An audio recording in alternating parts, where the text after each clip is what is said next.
తన రక్తము వలన మన పాపముల నుండి మనల్ని విడిపించిన వారికి మహిమయు ప్రభావమును యుగయుగములు కలుగును గాక. ఆమేన్. ఆయన మనలను రాజ్యముగాను యాజకులుగాను చేసెను. ఇదిగో ఆయన. చాలు. ఈ వాక్య భాగాన్ని ధ్యానం చేద్దామండి. దేవుని సన్నిధిలో మనం ఉన్నాం. ప్రతి సంవత్సరం ఈ శిలువ ధ్యాన కూడికల్లో ప్రవేశిస్తూ ఉన్నాం. యేసుక్రీస్తు ప్రభుల వారి శిలువ యాగాన్ని, శిలువ త్యాగాన్ని గుర్తు చేసుకుంటూ ఉన్నాం. ప్రభు, నేను పాపిగా ఉన్నప్పుడు నా కొరకే మీరు శిలువలో త్యాగం చేశారు అని చెప్పి ప్రతి ఏటా మనం యేసుక్రీస్తు ప్రభుల వారి ఘనమైన నామాన్ని స్తుతిస్తూ భక్తి శ్రద్ధలతోటి ఈ కోడికలు జరిపిస్తూ ఉన్నాం. యేసు ప్రభుల వారు మన కొరకు ఏం చేశాడో, ఏమై ఉన్నాడో, ఎలాంటి కార్యాలు చేశారో వారం మనం ధ్యానం చేసుకుని వస్తూ ఉన్నాం. ఈరోజు పాఠములో యేసుక్రీస్తు ప్రభుల వారు సిలువ వేయబడ్డారు. సిలువ వేయబడ్డ యేసుక్రీస్తు ప్రభుల వారు మనకి ఏం చేశారు, మన పట్ల తలంపు ఏంటి అన్న విషయాన్ని ఆలోచన చేస్తే రాత్రి పాఠములో యేసు ప్రభుల వారు అనగా సిలువ వేయబడిన యేసుక్రీస్తు ప్రభుల వారు నిన్ను ప్రేమించరు అని రాయబడింది. ఎవరిని ప్రేమించాడయ్యా ఆయన? మానవ లోకాన్న మనుషులందరినీ ఎవరిని ప్రేమించారో ఈ వాక్య భాగంలో మనం నేర్చుకుంటే మంచిది. దేవుని ప్రేమ హద్దులు లేనిదని, దేవుని ప్రేమ విలువైనదని, దేవుని ప్రేమ ద్రాక్షరసము కన్నా మధురమైనదని, దేవుని ప్రేమకు వెలగట్టేవారు ఎవరు లోకము లేరని మన పాటలు పాడుతూ ఉంటాం, ధ్యానం చేస్తూ ఉంటాం.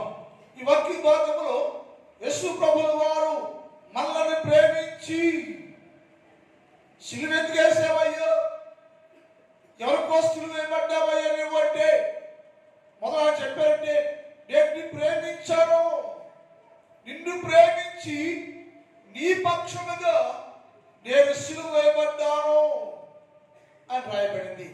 ఈ వాక్యంలో సిలువ వేయబడ్డ యేసుక్రీస్తు ప్రభుల వారు నిన్ను ప్రేమిస్తే కలిగే లాభం ఏంటయ్యా? మొదటి నేర్చుకున్న వారికి వెళ్దాం.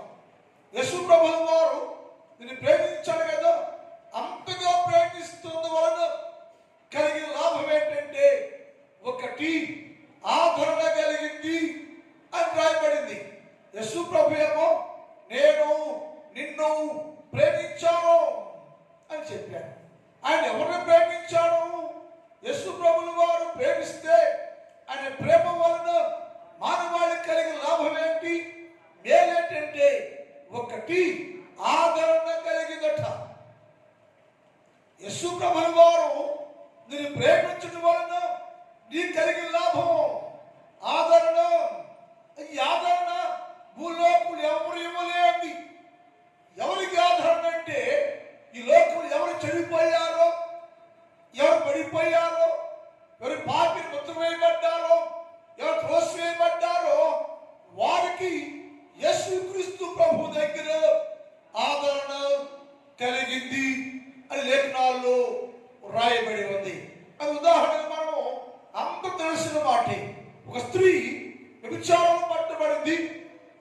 యేసు ప్రభు ఎక్కడ కూర్చున్నారో ఈ పట్టబడిన స్త్రీని రాయి పెట్టి కొట్టాలి, వ్యభిచారం చేసింది కనుక, పాపం చేసింది కాబట్టి ధర్మశాస్త్రం ప్రకారం ఈమెను రాళ్ళు పెట్టి కొట్టి చంపాలి అని ప్రజలందరూ గుమ్మగూడారు, తరుముకొని వెళ్ళారు.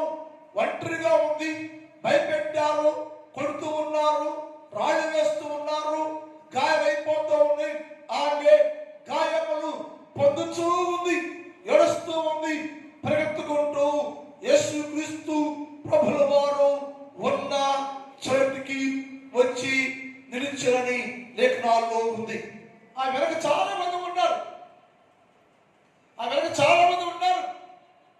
కంటే పరిశుద్ధులు కాదు వారందరూ పాపాత్ములే. కానీ వారి ఉద్దేశం ఏంటంటే పాపము చేసి పట్టుబడిన కనుక ధర్మశాస్త్రం ప్రకారం రాళ్ళు పెట్టి కొట్టి చంపాలి అని రాశారు అని వాళ్ళకుంది.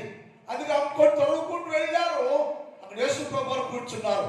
అక్కడ కూర్చుంటే వాళ్ళు వెళ్ళిపోయి ఏదో మాట్లాడుతున్నారు. యేసు ప్రభు వారు కింద ఏదో రాస్తూ ఉండేరు.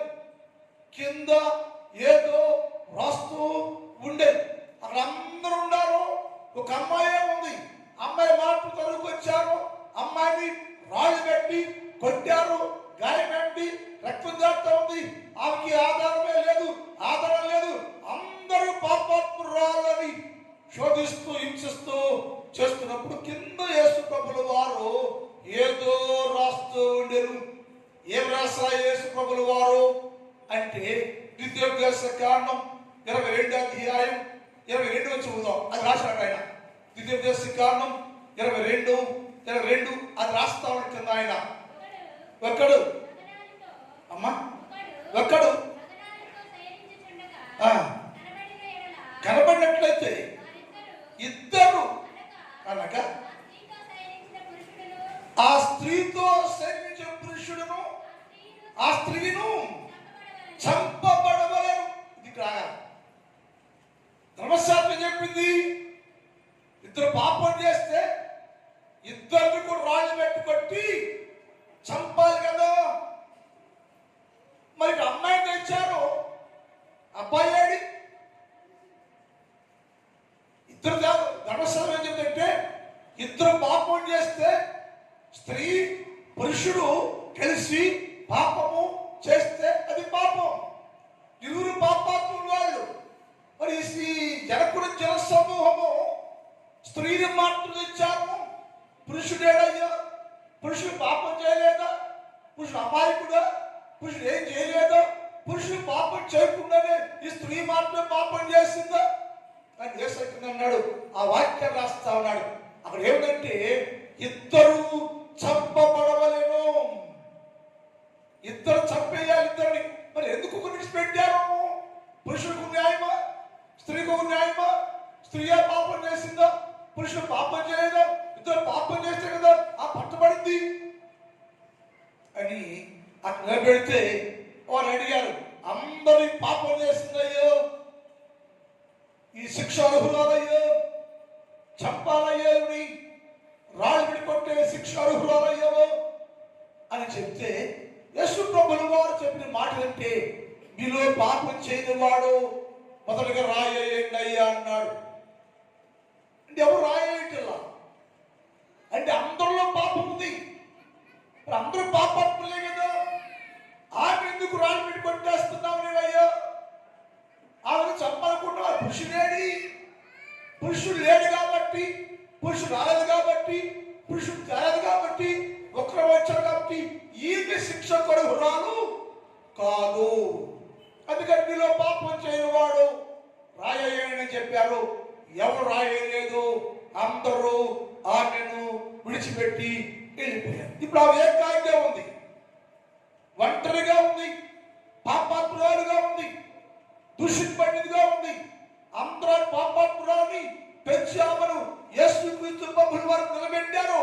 నువ్వు పాపాత్మురాలివి, ఆడు మంచోడే కానీ ఆడు రాడు బయటికి, నువ్వు మంచిదానివే కాదు అని పాపాత్మురాలు నిలబెడితే అక్కడ ఆమెకు ఏం లేదంటే యేసయ్య ప్రేమ ఆదరణ ఆమెకు దొరికింది. యేసయ్య ప్రేమ వలన మనిషికి ఒక పాపికి ఏం లభించిందంటే ఆదరణ. ఆయన కూడా రాళ్ళ వెంకటేశ్వరులు చెప్పాల్సిందే, వ్యభిచారివి, పాపాత్మురాలివి అనలా. అందరూ వెళ్ళిపోయారు. ఎందుకంటే యేసుక్రీస్తు ప్రభువు ఆమెను ప్రేమిస్తున్నాడు, ఆమె ప్రేమ కనపరుస్తున్నాడు. నువ్వు పాపాత్మురాలు అంటున్నారు, నేను అంటున్నాను ఆ మాట. యేసు ప్రభు పాపాత్మురాలు మాట ఆయన నోటితో మాట్లాడాలి. ప్రజలందరూ పాపాత్మురాలు ఉన్నారు కానీ యేసు అన్నాడు ఆమెను ప్రేమించి ఆదరించను, ఆదరణ కలిగించను, ఆదరణ పొందను. యేసయ్య ప్రేమ ఒక పాపికి ఆదరణ కలిగింది. నేను యేసు ప్రభువును ఆదరించాడు, యేసు ఆదరణ పొందుకున్నాడు. ఆయన చెప్పాడు, ఇంకెప్పుడు పాపము చేయొద్దమ్మా అన్నాడు. అది ప్రేమ సందేశం, ఆదరణ సందేశం అని ఆయన దగ్గర తీసుకున్నాడు. ఆమెని పాపాత్ములను దగ్గరికి తీసుకొని దీవించి ఓదార్చి నెమ్మదిపరిచి బయలుపరిచి ఇంకెప్పుడు పాపం చేయొద్దమ్మా అని ప్రేమతోటి దగ్గర తీసుకుంటే ఆమెకు అనగా ఒక పాపికి ఏం దొరికిందంటే యేసు క్రీస్తు ప్రభు శిలువ దగ్గర లేక యేసు క్రీస్తు ప్రభు దగ్గర ఆదరణ దొరికింది. శిలువకి ఆధారం, శిలువ ప్రేమ వల్ల చేయగలిగిందంటే ఒక పాపికి ఆధారం కలిగింది. పాపిని ప్రేమించాడు ఆయన, ఆయన ప్రేమ ఉంది కాబట్టి అందరూ నేరం మోపిన శిలువేయండి చంపేయండి అంటున్నారు. యేసు ప్రభుల వారి ప్రేమ వలన ఆమెకు ఆదరణ లభించను. ఆదరణ వచ్చింది, ధైర్యం వచ్చింది, క్షమాపణ వచ్చింది. యేసు ప్రభు వారు ఒక్క మాట కూడా మాట్లాడకుండా ఇక పాపం చేయకు చెప్పి ఆమెను ఆదరించి ధైర్యపరిచి బలపరిచి పంపిస్తే ఆమె పవిత్రపరచబడెను. ఆమె గురించి లేఖలో చాలా ఉంటుంది. ఆమె పవిత్రపరచబడెను, పరిశుద్ధంగా మార్చబడెను, యేసు సాక్షిగా ఉండెను, యేసు గురించి పాడుకుంటూ ఉండెను, యేసు గురించి ధ్యానిస్తూ ఉండెను అన్న మాటలు లేఖనాలు ఉంటాయి.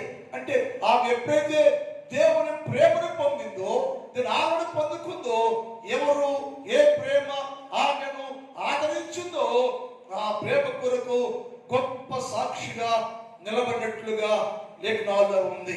మరొక మాట చెప్పాలి, ఇది కూడా అందరూ తెలిసిన వాక్యమే. ఎందుకంటే యేసయ్య ప్రేమ వల్ల కలిగే లాభం ఏంటంటే ఆదరణ పొందిన వాళ్ళు పాపాత్మురాలు అనే ఒక స్త్రీ దేవుని ప్రేమ ద్వారా ఆదరణ పొందింది అని నేర్చుకున్నాం. రెండోది కూడా అందరూ తెలిసిన వాక్యంలో సౌలు హింసకుడు, దోషకుడు, హానికరుడు, దేవునికి ఎదురు తిరిగిన వాడు, క్రీస్తు యేసు నమ్మకూడదు, యేసు ప్రభుని సేవించేవాడిని హతమార్చాలి, చంపేయాలని అనేక మందిని స్తబ్దంతో సహా ఎంతో మంది పరిశుద్ధులు మరణానికి కారకుడు అయ్యాడు సౌలు. కానీ ఇప్పుడు సౌలు మీద ఏదంటే ప్రేమ ఉంది. హింసకుడు, దోషకుడు, హానికరుడు ఈ సౌలు మీద ఆయన ప్రేమ వెల్లడి చేస్తున్నాడు. నేను దుర్మార్గుడిలో హింసిస్తున్నావో ఏమైతే అంటే సౌలు చచ్చిపోతాడు కూడా. కానీ సౌలుని యేసయ్య ప్రేమను వెల్లడిపరిచారు. ఆయన ప్రేమ వెల్లడిపరిచారు. ఎలా ఆయన ప్రేమను ఎప్పుడైతే వెల్లడి చేశారో సౌలుకి కలిగితే ఆదరణ కలిగాను. సౌలు పడిపోయాడు. పడిపోతే యేసయ్య మాటలు సౌలా నువ్వు ఎవరయ్యా అంటే నేను ప్రేమిస్తున్నవాడిని నేను. సౌలు ఎవరయ్యా అంటే హింసిస్తున్నవాడిని నేను. నువ్వు ఎవరయ్యా అంటే నేను ప్రేమించేవాడిని నేను, హింసిస్తున్నవాడిని నేను. నా పేరు యేసు. యేసు ప్రభువు వారిని ప్రేమించాడు కనుక పడగొట్టేశాడు, కళ్ళు పోయి చూపు పోయింది. ఇప్పుడు అక్కడ జరుగుతుంది కాదంటే యేసు ప్రభువు వారు సౌలును ప్రేమించి పౌలుగా మార్చాలని అననీయ పంపిస్తే అననీయ వెళ్ళి ప్రార్థన చేస్తే పొరల మొత్తం రాలిపోయింది, చూపంతా మారిపోయింది, మనసంతా మారిపోయింది, పవిత్రపరచబడ్డాడు. ఇప్పుడు ఆయనకి ఏమొచ్చిందంటే ఆదరణ లభించరు. ఎక్కడ ఆదరణ అంటే ఎవరు హింసించాడో, ఎవరు ద్వేషించాడో, ఎవరు హింసించాడో అక్కడ ఆ ప్రేమ దగ్గర ఆయనకు ఆదరణ లభించం. ఏ దేవుడైతే ఆయనకు ఆదరణ ఇచ్చాడో, నువ్వు పాపం చేస్తున్నావయ్యో, నువ్వు దోషకుడవయ్యో, నువ్వు చేసే పాపానికి శిక్ష వేస్తున్నా నేను, చంపేస్తున్నా నేను అనే మాటలు మాట్లాడాల. ఆయన ఎప్పుడైతే ఆయన ప్రేమించి ప్రేమను వెల్లడపరిచి ఆయన కింద పడవేసి రూపం మారిపోతే ఇప్పుడు ఆయనకి ఆదరణ ఎక్కడ దొరికిందంటే యేసు క్రీస్తు పాదాల దగ్గర సౌలుకి ఆదరణ దొరికింది. ఆదరణలో యేసు ప్రభువు గుర్తించాడు. ఈయన సిలువేయబడ్డ యేసు, సిలువలో బాధ పెట్టి యేసయ్య నా కొరకే, నా పాపం కొరకే యేసు ప్రభుల వారు సిలువలో త్యాగం చేశాడు, బలైపోయాడు, ప్రాణం పెట్టాడు. ఇలాంటి దేవుడా నేను హింసించింది, ఇలాంటి దేవుడా నేను దూషించింది, ఇలాంటి దేవుడా నేను ఇబ్బంది పెట్టింది గ్రహించి తను తాను మనసు మార్చుకొని పశ్చాత్తాపడుడై దేవుని సాక్షిగా ఉండేను, దేవుని ప్రాణం పెట్టాను, దేవుని నిజమైన సామర్థ్యంగా ఉండాను. ఎందుకు ఉన్నావంటే మనకు నిజమైన మార్పు వచ్చింది. సౌలుకి నిజమైన మార్పు వచ్చింది. సౌలుకి యేసుక్రీస్తు ప్రభు ప్రేమతో మార్చేసింది. యేసుక్రీస్తు ప్రభు ఆదరణలో జీవిస్తున్నాడు. యేసుక్రీస్తు ప్రభు ఆదరణ లభించిన వెంటనే సౌలు జీవితాంతో క్రీస్తు యేసు నిజమైన సాక్షిగా ఉండాను, నిజమైన సాక్షిగా ఉండాను. లోపము లేక, పాపము లేక, ఇబ్బంది లేక ఎప్పుడైతే యేసుక్రీస్తు ప్రేమలో పట్టుబడ్డాడో, యేసుక్రీస్తు ఆదరణ దొరికిందో వెంటనే అతను సిలువ వేయబడ్డాను కూడా అనకర్లేలా నేను క్రీస్తు కూడా సిలువ వేయబడి ఉన్నాను, నేను నా ప్రభు కొరకు జీవిస్తానని త్యాగమూర్తిగా ఉన్నాడు. అది నిజమైన భక్తి. అందుకని యేసుక్రీస్తు ప్రభులో ప్రేమిస్తున్నాను అని చెప్పాడు.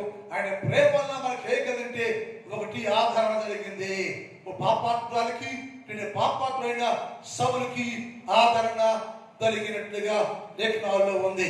మరొకటి ఏంటయ్యా, యేసుక్రీస్తు ప్రభు యొక్క ప్రేమను వలన మనకి రెండు అంటే ఆయన ప్రేమ వల్ల మనకి సర్వమానవాడికి లేఖనం చెప్తుంది, సర్వమానవాడికి ఆనందం కలిగాను. సర్వమానవాడికి మూడోది ఆహ్వానం కలిగాను.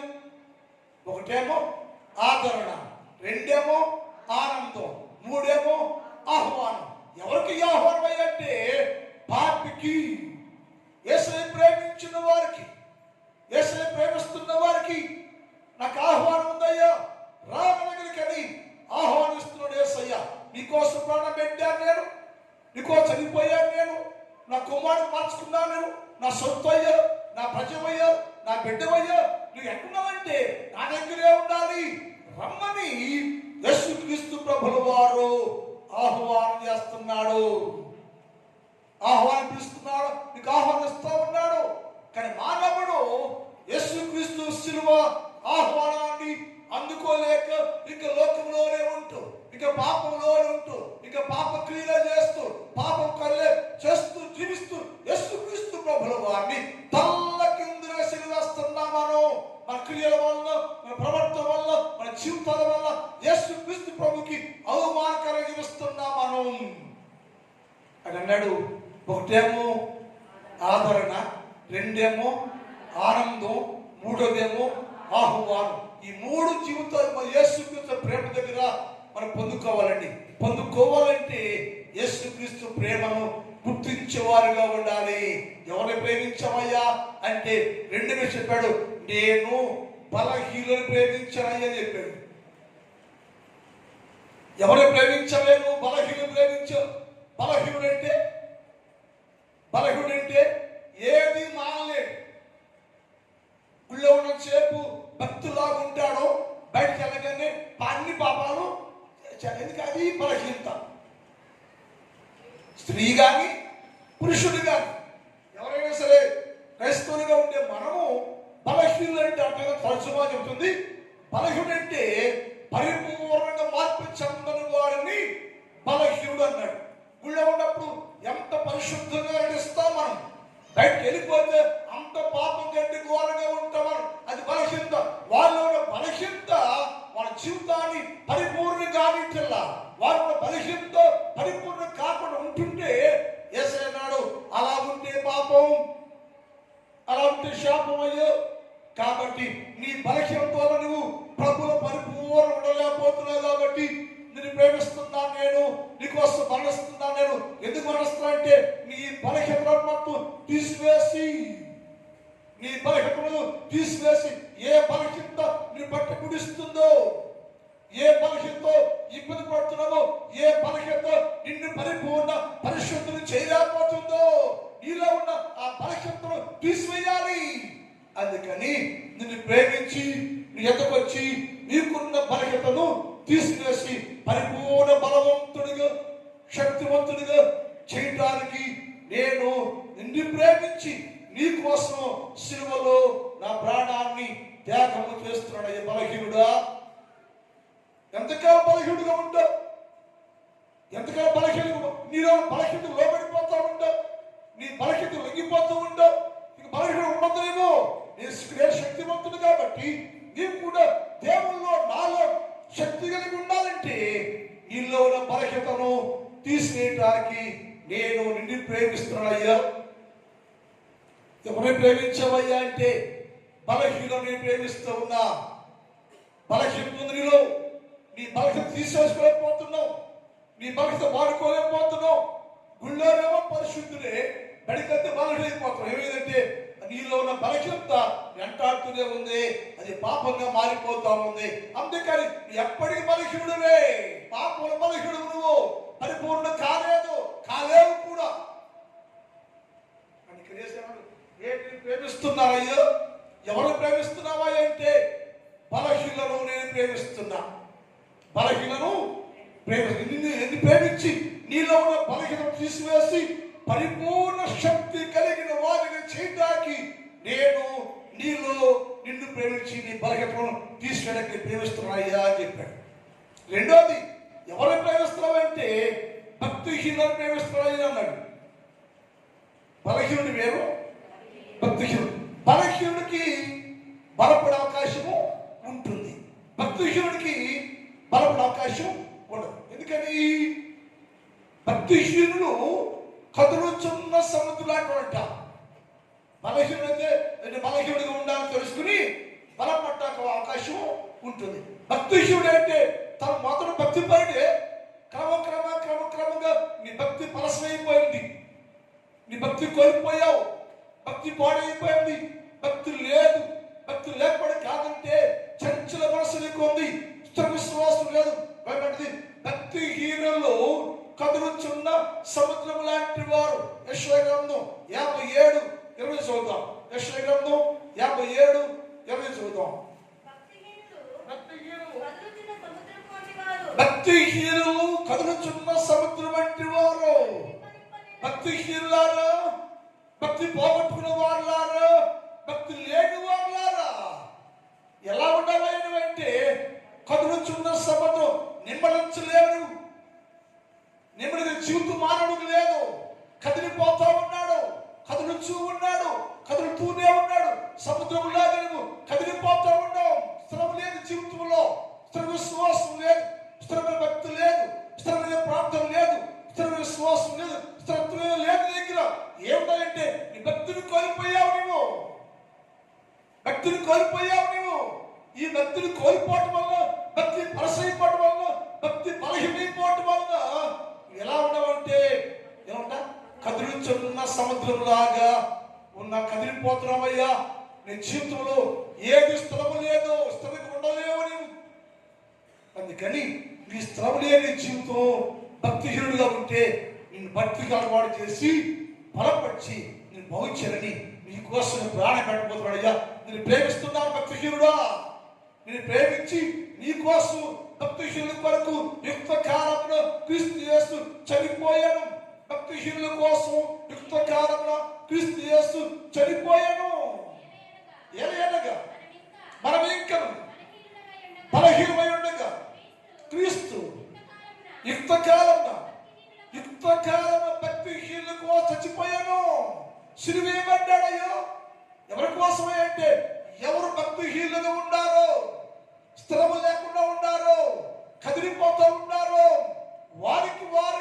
వారందరూ స్థిరులుగా చేయాలని, స్థిర విశ్వాసం చేయాలని, కదలకుండా స్థిరంగా వాక్యంలో, ప్రార్థనలో, దేవుని రాజ్యంలో ప్రవేశించే హక్కు కలిగిన వారుగా చేయాలని భక్తిహీనుల కోసం యేసు ప్రభుల వారు తన ప్రేమ వెల్లడపరిచి నీ కోసం అనగా భక్తిహీనుల కోసం ఆయన సిలువలో చనిపోయాను, సిలువ వేయబడను, మరణించను, సిలువ సహించను. భక్తిహీనుల కోసం యుక్త కాలం ఆయన చనిపోయాడయ్యా, నీ కోసం ప్రాణం పెట్టాడు. ఎవరి కోసం అంటే ఒకటి బలహీనుల కోసం, రెండు భక్తిహీనుల కోసం. భక్తిహీనులు ఉండకూడదు మనం. భక్తి మనసునైతే దావీదు అంటున్నాడు, అయ్యా రక్షించయ్యని అన్నాడు. ఎందుకు దావీదయ్యా రక్షించలే అంటే లోకములనయ్యా భక్తులే లేరయ్యా అన్నాడు. ఆ మాట అనేది ఆశ్చర్యం వేసింది.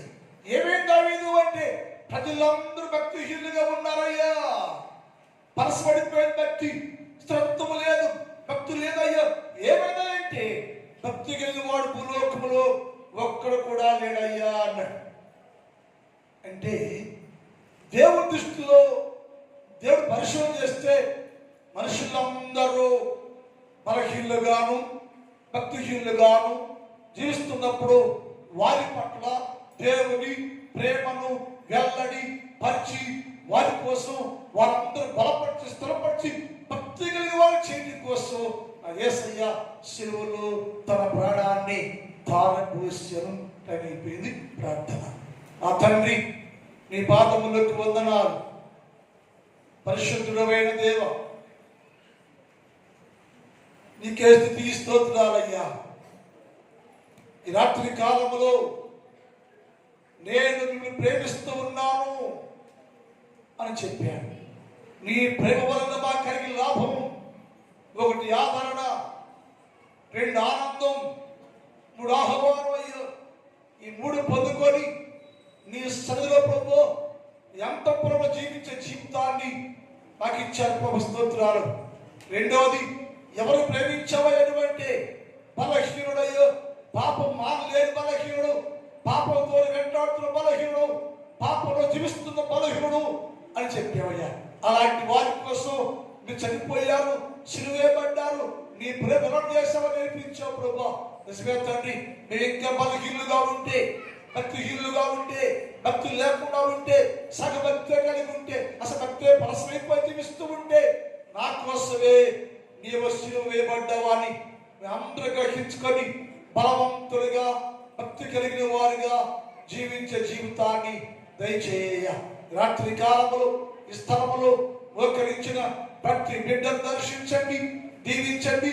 చిన్నవారు, పెద్దవారు, స్త్రీలు, పురుషులు, యవనస్తులు, వృద్ధులు, అనేక మంది తండ్రి ప్రతి బిడ్డను మీ నామములో దీవించండి, ఆశీర్వదించమని ప్రార్థన చేస్తున్నా. నా సంఘాన్ని దీవించండి, నా సంఘంలో ప్రతి కుటుంబాన్ని దీవించండి, ఆశీర్వాదాలు మార్చండి, దీవెనకర మార్చండి. ఏ కుటుంబానికి ఏది కావాలో సహాయం చేయి. వ్యవసాయం చేస్తున్న ప్రతి వ్యవసాయదారుడు మంచి పంటలు పుచ్చుకోవడానికి సహాయం చేయండి. కష్టపడి పనిచేస్తున్న వీళ్ళందరికీ మంచి ఆరోగ్యాలు దయచేయండి. పరీక్షలు రాస్తున్న వీళ్ళందరూ దీవించండి. వారి పరీక్షల ప్రభు జ్ఞానమునివ్వండి, తెలుగునివ్వండి, నక్షత్రుడి ప్రతి సబ్జెక్టు బిడ్డలు ఫస్ట్ ర్యాంకులో పాస్ అవ్వద్దండి, గొప్ప కార్యం జరిగించమని యేసు వారి పరిశుద్ధ నామములు ప్రార్థిస్తున్నాం తండ్రి. అందులో చెప్పండి.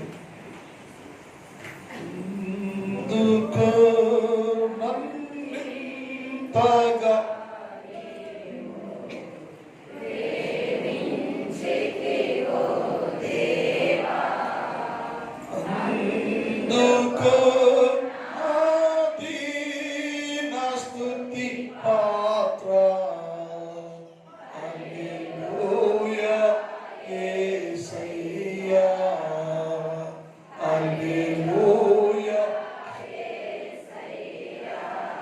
నా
తండ్రి దేవుని ప్రేమ, కుమారుడు యేసుక్రీస్తు వారి కృప, పరిశుద్ధాత్మ దేవుని కలిగి సహవాసం ఇప్పుడు ఎప్పుడు ఎల్లప్పుడు సదాకాలము మనందరి తోడై ఉండును గాక.